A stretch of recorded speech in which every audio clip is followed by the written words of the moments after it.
I'm opening. We have an eye, sort of a nostril, 2 teeth. One of the teeth has a small cavity. Close call, folks, but I think we got here just in time. Presented by Maria Menounos and Kevin Undergaro. This is Anatomy of a Movie. In-depth discussions and breakdowns of various movie titles. And now that you've seen the movie, let the dissection begin. Hey everyone, I'm Kristin Carole, and welcome to a special edition of Anatomy of a Movie. Today we have Jarratt with us, star of Wolf Creek 2 coming out. How are you doing, John? I'm doing good. How are you doing? Good. I'm so excited to see you. I just watched the movie on Sunday, and how was it going back to that character? Oh, it was a lot easier going back than it was doing it in the first place, because when I first did it, I had the funny voice and the silly laugh. And a whole different look, too. When you came in the door, I was like, okay, you're not as scary as you are in that film at all. So I the first time around when I did the first Wolf Creek, I didn't really know whether it was going to work or not, because a pretty brave character, because he's a bit off the wall, and I know he does work now and works really well. So the second time around, I was very comfortable because I knew that what I was doing was okay, and I could relax with it. And this story, too, I mean, everything is based off of real events that happen. I think that's what makes this movie even scarier, is that there's truth in them. And this time they took, the 2 Germans and then the other Englishman that you end up kind of kidnapping for the length of the movie. And it wasn't so much about them as it was about you finding all these different people, unlike the first film. Is that what drew you to come back? Because it was a different take on it. Well, I didn't ever feel like I'd gone away, because I worked very closely with the director on the Wolf Creek 2 script. We're a bit of a team. The Wolf Creek team works together, and so it was more of a continuation than coming back. And to me, the only difference with the Mick Taylor character is that he you see him for 90% of it. Instead of 50% of it. In the first one, it was the waiting for the monster to come out of the cage. Exactly, the anticipation. But now the monster's out of the cage, and he just goes Burko for 90 minutes in Wolf Creek 2. And that opening scene, I mean, he's not even hiding it at night anymore. I mean, he is full in the daytime, just going after whoever he wants. Oh, no. In the first one, he blew the girl away in at the end, full daylight. But no, he doesn't wait for the night. He doesn't care, because the outback is a very lonely place. You can kill people day or night and no one will know, because you're lucky to see a car every hour out there. How has it been for you, because this is based on true events? When the movie came out, what kind of feedback have you been getting from it? Well, when we say true events, we use some of the techniques of some well-known serial killers in Australia. Like the severing of the spine is this guy called Ivan Milat, who's more of an urban serial killer.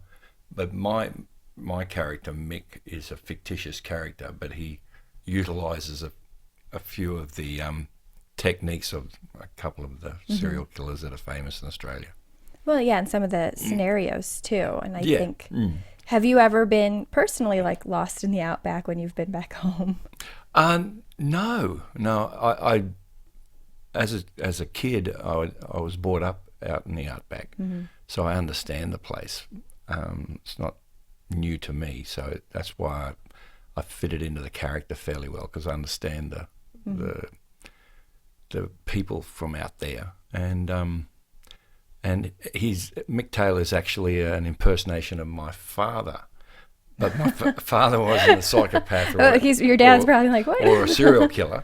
But my dad just was very patriotic to Australia. Yeah, Dad was a very, very big, larger than life, happy-go-lucky. He's built like a brick. He's only 5'8", but he's like huge, 5'8", and everyone loved him, and he's very funny.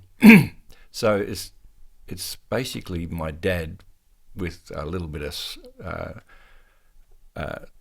a little bit of serial killer drizzled in, and psychopath sort of butted along the top.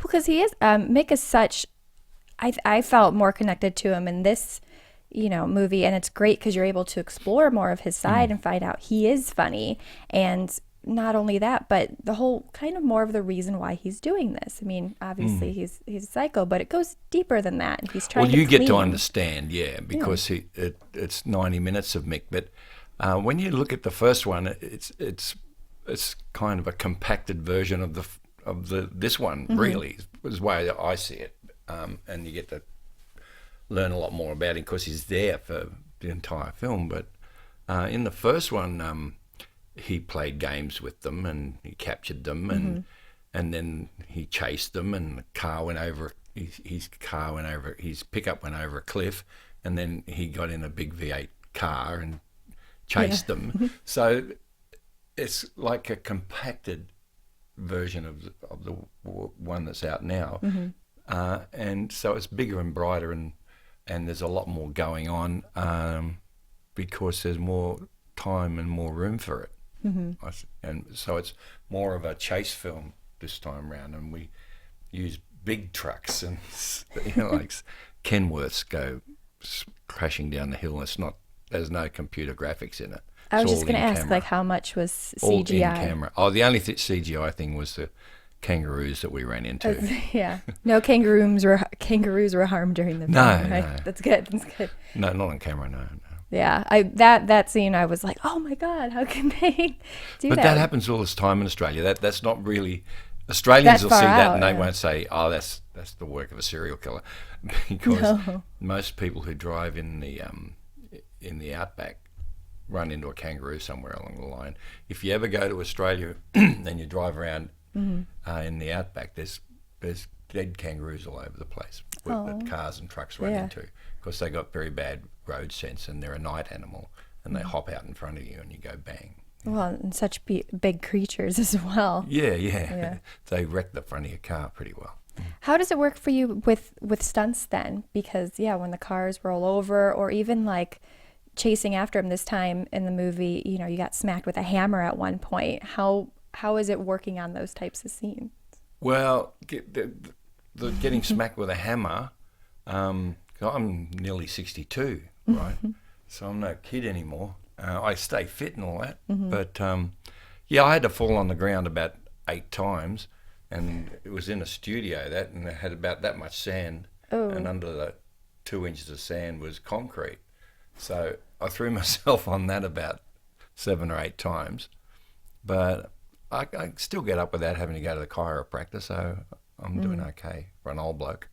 Do they have a stand-in for you for any of the scenes? No, you just do all your own stuff? No, I don't like stand-ins. I like that about this film, too, because it does seem so authentic, and you even said, there's not a lot of CGI, so it does create a more horror aspect than some of the other movies as well. Just even, certain... Well, I admire people shooting movies in camera. I mean, Tarantino shoots everything in camera. He tries not to have any CGI, which is old school, and that's the way you used to make movies. And I think because of that, it's more exciting because it's tangible and it's real. And no matter how good you are, the computer stuff, there's something that's not exactly three-dimensional about it.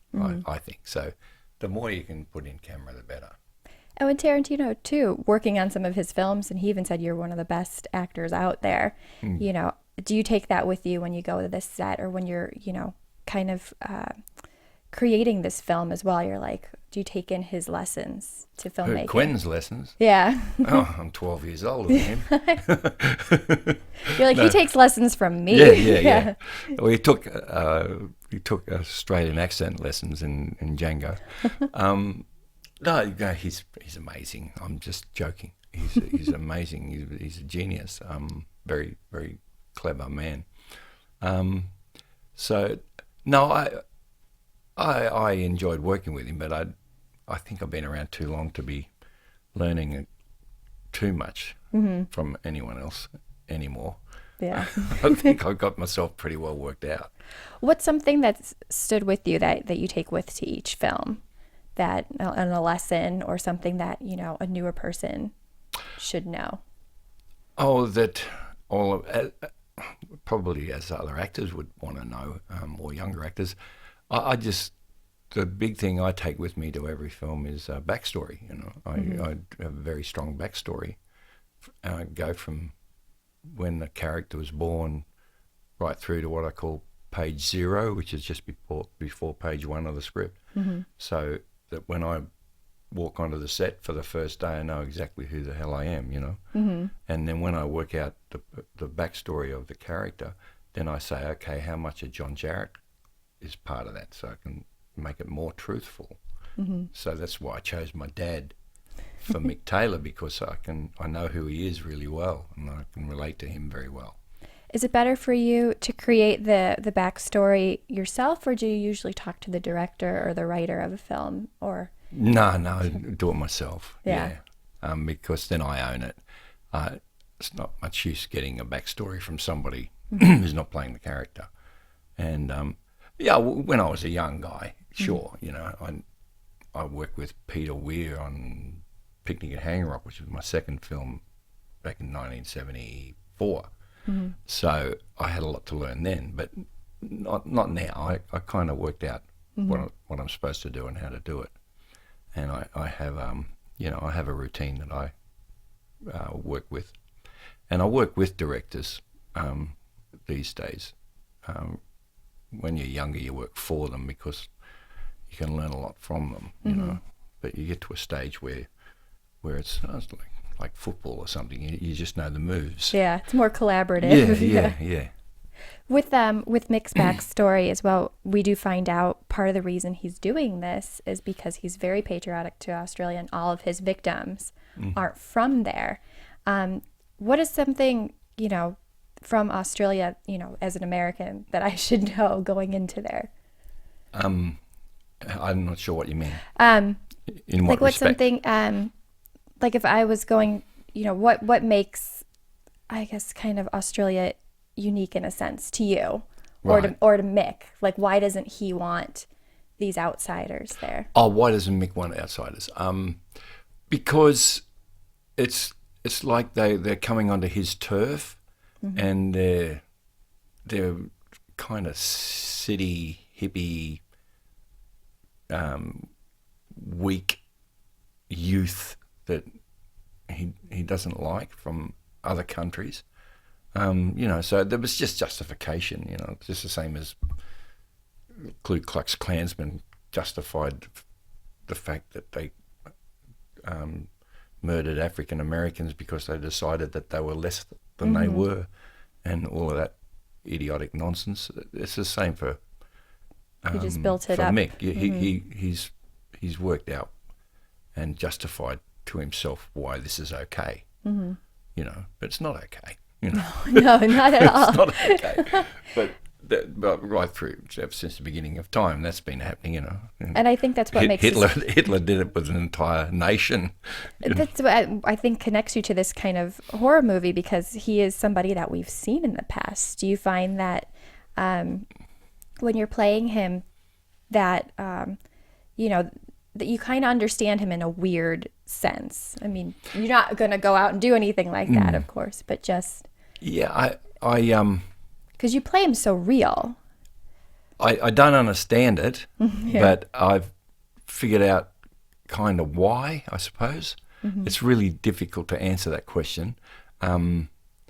It's a very he's got a very dark side that I haven't got, you know, and that's understanding to people who have got that sort of evil streak about them. But so I've got to try and understand how they think, which is, I suppose, is just a weakness in the human makeup is what these people are, because I can't see any other reason as to why, you know, paedophiles and rapists and murderers exist, only that they haven't got enough backbone to not do those kind of things, you know, and they just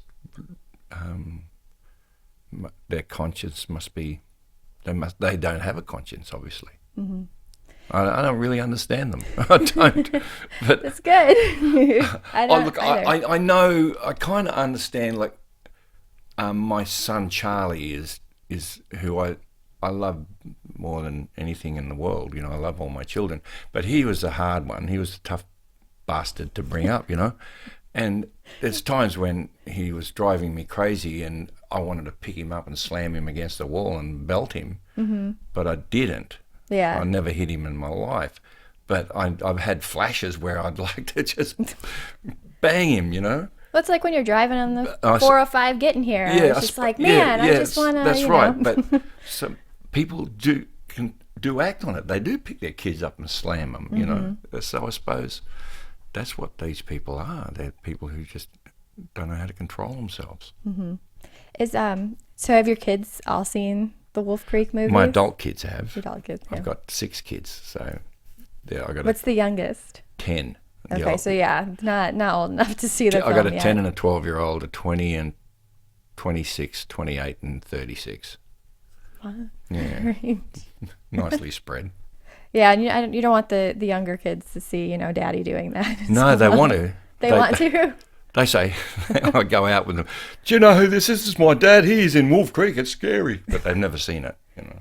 So with any of the daughters, if they have a boyfriend over, you're like, you know who I am. Yeah, none of that's happened. But my daughters were very disturbed by it. But my son thought it was cool. And, I actually read somewhere you're not a huge horror movie fan, correct? No. Yeah. No. So do you go into, because this is considered a horror genre, do you go into this with a different outlook in it when you're creating it? No, it's just I'm playing a serial killer. And so I just live for the next good script. I don't care what genre it is. You know, someone hands me a script and says, would you like to do this? I read it. And if I really like it and I want to play the part, I'll do it. So I don't really look for anything. No, I've never been a huge horror fan. I like the Wolf Creek kind of horror because it can happen, and that's very scary and very interesting. Like I love Cape Fear. I like Psycho, but Freddy Krueger and all of those, Alien not true. doesn't do it for me, you know. So, yeah.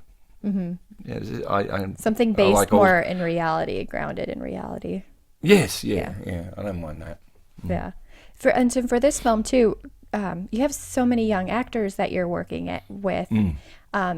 Is it kind of a lighter feel on the set compared to what the film is? Do they play pranks on anybody, or is any kind of... No, because I'm the one who plays all the pranks and slaps people around and has a good time because my character's having the time of his life.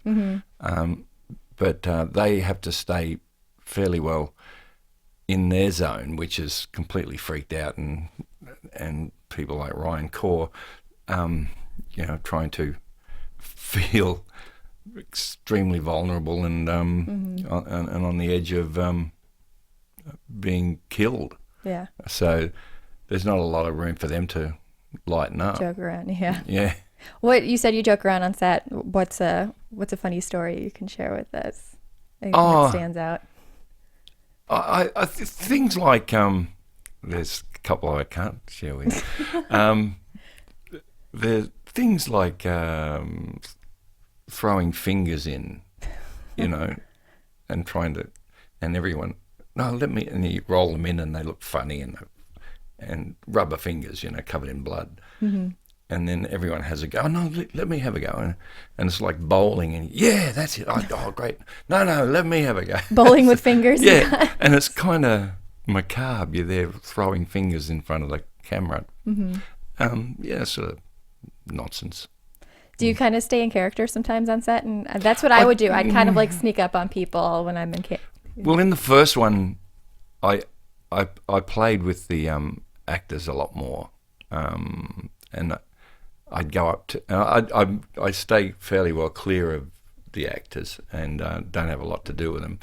I like to bash them up, the boys, and which is good because they're like Ryan's only 23 and I'm 60 odd, and I can still beat him, you know, and I kind of like that. I like to let him know that he can't break beat him me. in and let him know. Because he's a fairly slim kid, and you know, I'll get my comeuppance and I'll cast Hugh Jackman opposite me one day, and then I'll be scared.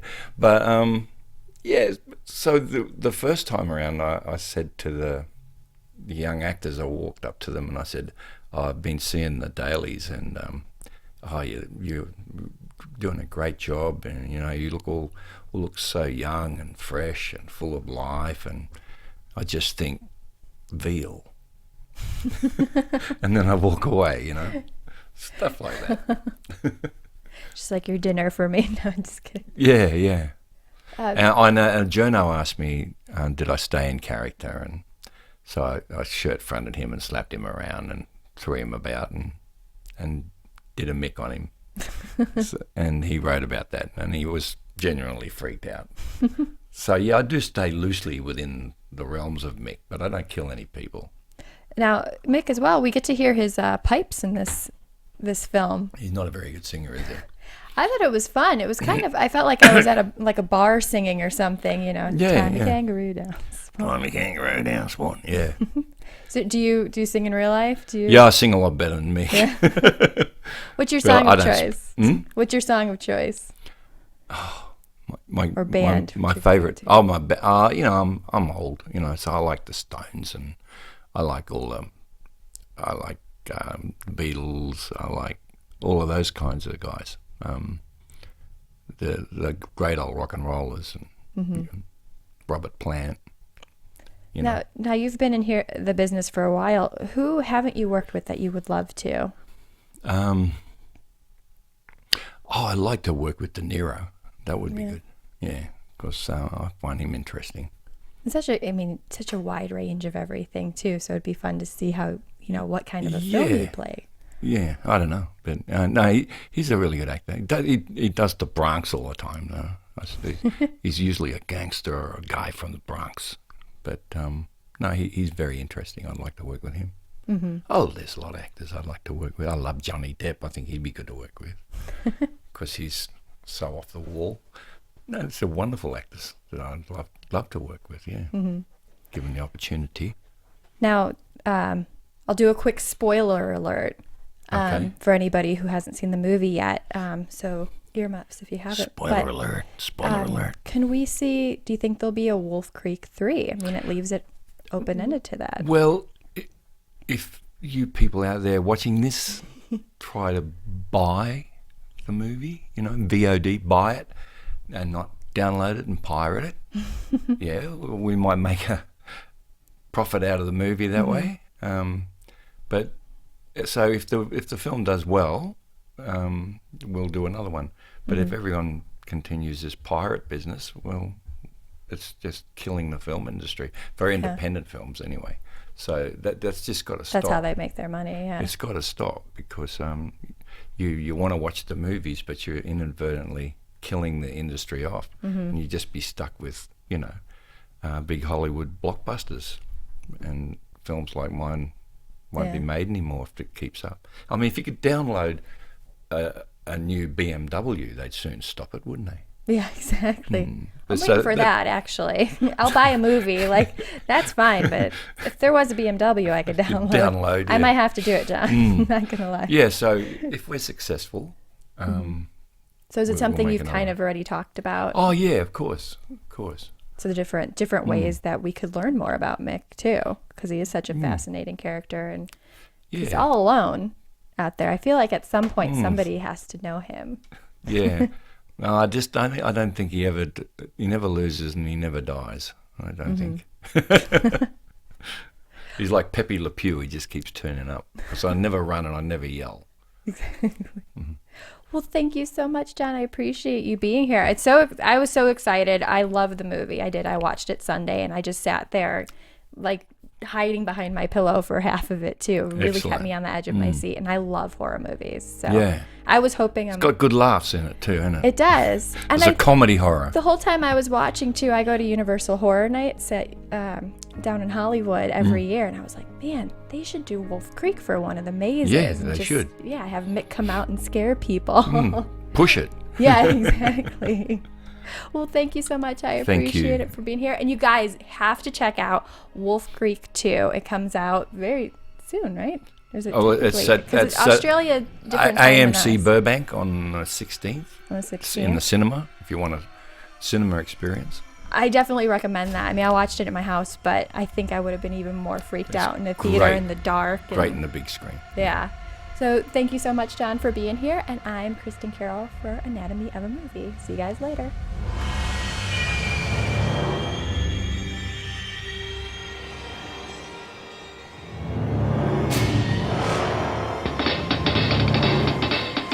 From producers Maria Menounos, Kevin Undergaro, Phil Svitek, and the rest of the Anatomy of a Movie staff, we would like to thank you for listening and subscribing to the show. If you have any questions or comments, feel free to email or tweet us. I'm Sir Richard Wentworth, and this has been Anatomy of a Movie.